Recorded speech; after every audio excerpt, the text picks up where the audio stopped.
Your card just got declined for something you'd bought 100 times before.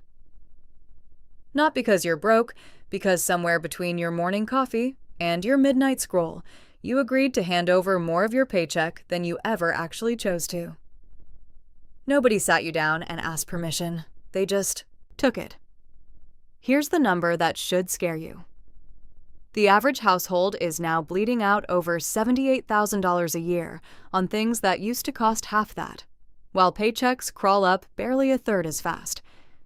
That gap isn't an accident, it's a design. Somebody built it that way, and they built it to be invisible. I'm going to say something you won't like, that harmless little habit you've had for years. The one you defend if I called it out right now, it isn't harmless anymore. It hasn't been for a while, and by the time most people notice, they've already handed over a down payment on a house or a kid's college fund, one small swipe at a time. This isn't about lattes and avocado toast. That lecture is tired, and honestly, it was never the real problem. The real damage is hiding in the stuff you'd swear is responsible, the stuff that looks smart on the surface. That's what makes this so dangerous. You can't fix what you refuse to see. 12 things. 12 habits. America still treats as normal in 2026 that are quietly wrecking your future. And one of them, all by itself, is worth more than $250,000 over your lifetime. I'm not telling you which one yet, but I promise you, you're doing it right now. Okay, before you get comfortable, I need to warn you. This one's going to make some of you defensive. Good, that means it's working. I'm Megan, and if you're new here, welcome to the channel where we don't sugarcoat money. I'm not here to tell you to just budget better or cut your $4 coffee.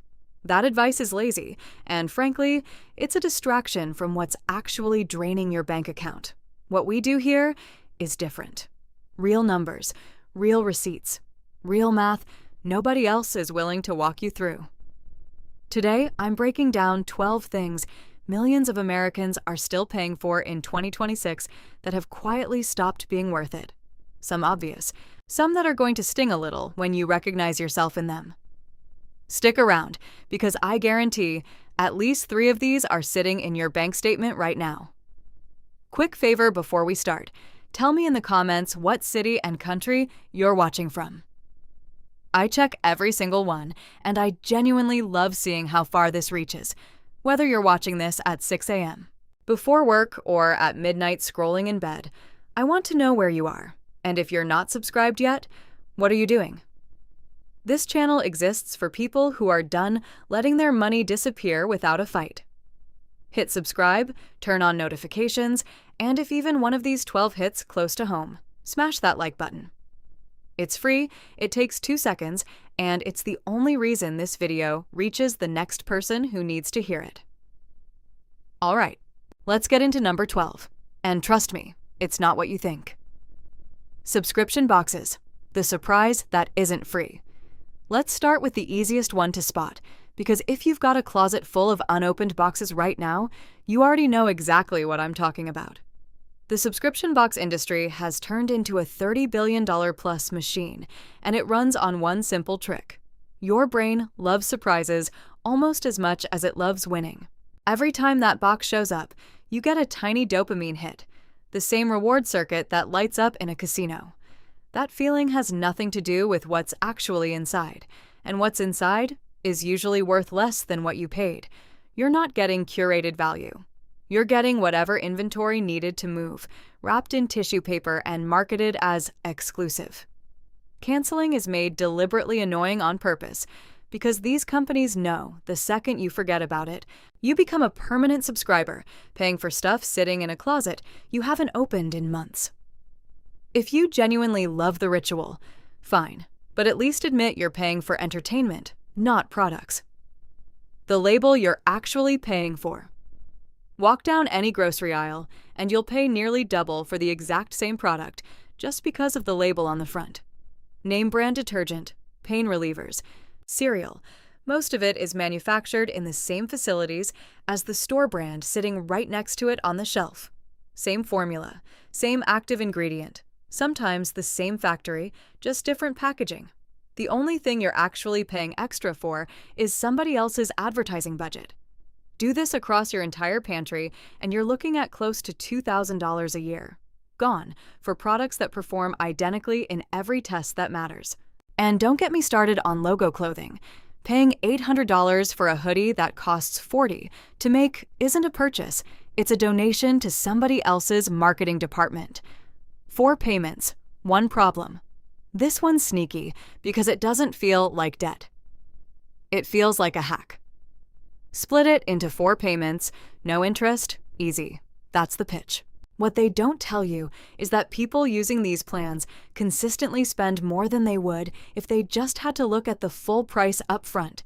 Your brain sees $50 today and completely ignores that there are 3 more 50s coming. Nearly 4 in 10 users end up missing a payment. Miss one, and the free financing turns into fees and interest, and suddenly that hoodie or that blender cost you way more than the sticker price. Here's the rule that never goes out of style. If you can't pay for it today, you can't actually afford it. You're just borrowing from a future version of yourself who's going to resent you for it. The vacation high. That outlasts the paycheck travel isn't the problem. Travel you can't actually afford is the problem. Flights alone are up nearly 40% compared to just a few years back.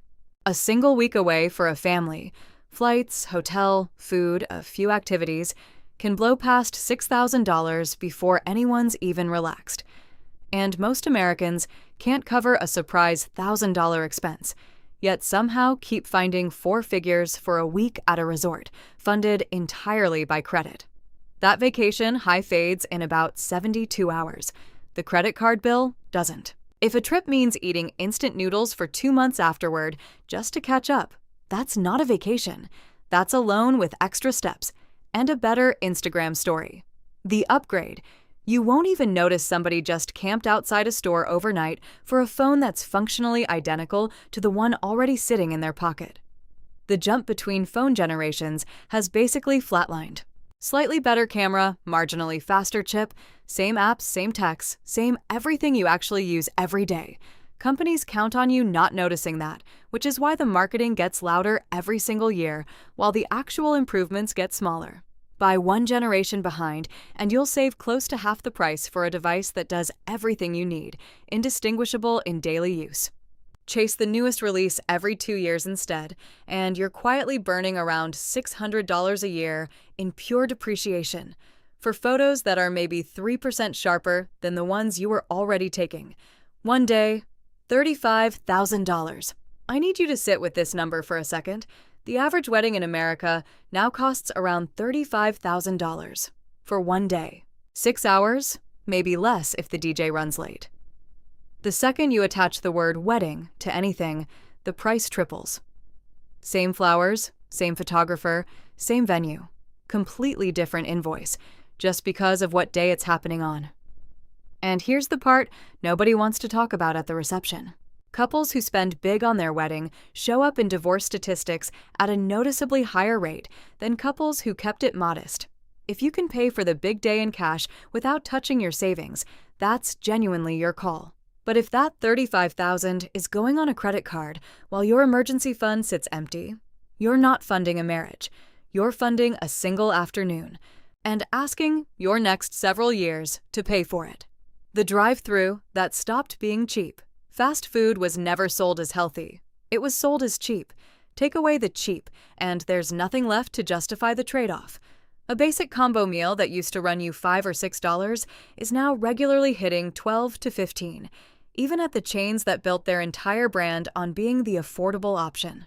Prices in this category have climbed over 50% in just a few years, with no sign of slowing down.